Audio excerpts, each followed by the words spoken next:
De plus en plus de familles, de petites familles afro-caribéennes, lorsqu'elles arrivent au Canada, divorcent ou se séparent les 2 premières années. Quand je dis séparer, c'est qu'ils n'ont pas divorcé, mais séparés de corps. L'un vit de l'autre côté, l'autre vit de l'autre côté, mais il n'y a plus de chimie, il n'y a plus rien entre eux. Pourquoi? Parce que il y a, je ne sais pas qu'est-ce qui se passe ici au Canada, mais il y a comme une forme d'atmosphère qui fait en sorte que les gens ne tiennent plus ensemble. Je fais cette petite vidéo simplement, très simplement pour vous dire que lorsque les problèmes vont arriver, s'il vous plaît, ne pensez pas à vous, pensez à la stabilité émotionnelle de vos enfants. Si vous êtes encore, vous, mari et femme, ou un jeune couple là, vous vous séparez, vous êtes des adultes, vous faites ce que vous voulez, quoique je ne cautionne pas ça. Parce que ça crée une forme de fragilité dans la communauté. Un couple qui se sépare, c'est une fragilité, même si c'est minuscule comme ça, c'est une fragilité pour la communauté. À combien plus forte raison notre progéniture qui va être traumatisée par cette séparation dans un nouvel environnement.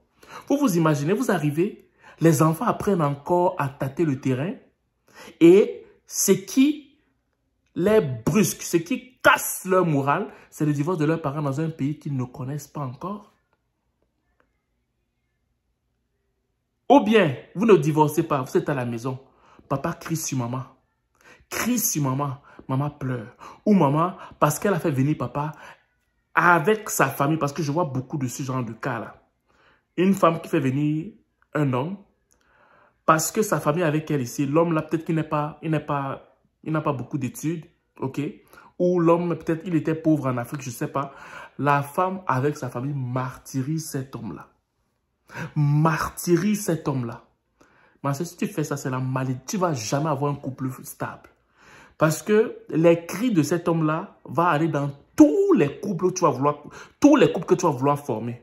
Les pleurs, les douleurs de cet homme. Je m'adresse particulièrement aux femmes. Si tu fais ça, parce que tu crois que tu as beaucoup étudié, ok? Tu fais venir ton gars que tu avais laissé en Afrique ou dans les Caraïbes. Il arrive ici. Maintenant, c'est ta famille qui gère le foyer, à tel point que c'est ta famille qui dit comment vous allez faire comme ci, comment vous allez faire comme ça, comment vous allez gérer votre foyer. Et l'homme ne peut pas parler. Pourquoi? Parce que quand on l'a pris d'Afrique, on l'a, entre guillemets, sauvé de la pauvreté. Et tu joues avec ça.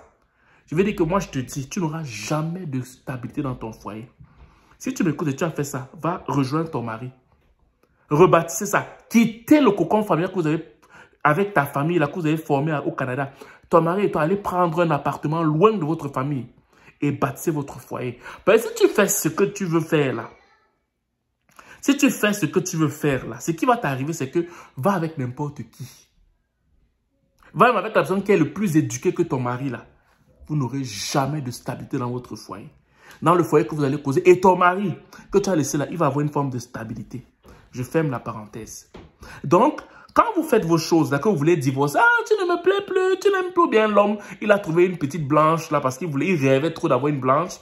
Ce que tu vas faire, mon gars, quand tu vas faire ça là, la femme que tu vas laisser là, elle va pleurer, c'est vrai. Mais elle va se rebâtir aussi. Ok? Mais moi, ce qui m'intéresse, ce sont les enfants. Quand vous faites ça, est-ce que vous pensez à vos enfants? Est-ce que vous pensez à l'état psychologique de vos enfants? Parce que ce qui va arriver, c'est l'esprit de rejet qui va commencer à les manipuler, à les diriger dans leur vie. Parce qu'ils vont se dire, mais attends un peu, mais quand les parents font ces choses-là, est-ce qu'ils pensent à notre avenir? Est-ce qu'ils pensent à notre état psychologique? Est-ce qu'ils pensent même à comment on va essayer de s'en sortir? Quoi, garde partagée?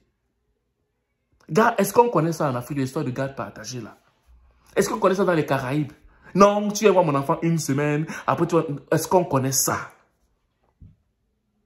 Ça, c'est la culture qu'on vient trouver ici. Ok, je ne la juge pas. Mais nous, avec notre culture, avec nos traditions, on ne connaît pas ça. Pensez à vos enfants quand vous voulez parler de divorce.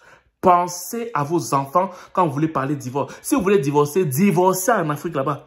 Laissez les enfants se déployer là-bas. Ou du moins, divorcez, faites vos dossiers d'immigration séparément, afin que les enfants, quand ils arrivent, ils ont une stabilité émotionnelle, psychique. Ils ont un cadre pour pouvoir bien se développer dans ce nouveau pays-là.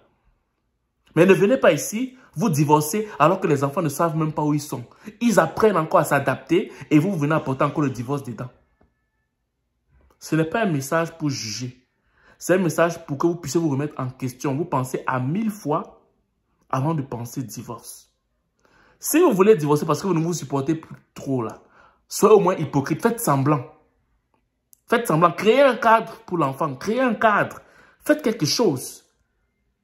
Faites quelque chose. Je vous prends l'exemple. Le premier ministre Justin Trudeau. Après, je pense, je ne sais pas combien d'années, c'est 16 ans avec sa femme. Je ne sais plus trop combien d'années ils ont passé. Quand il a divorcé avec sa femme, ils ont créé un concept comme quoi je pense que la maison dans laquelle ils étaient, les enfants vont rester là.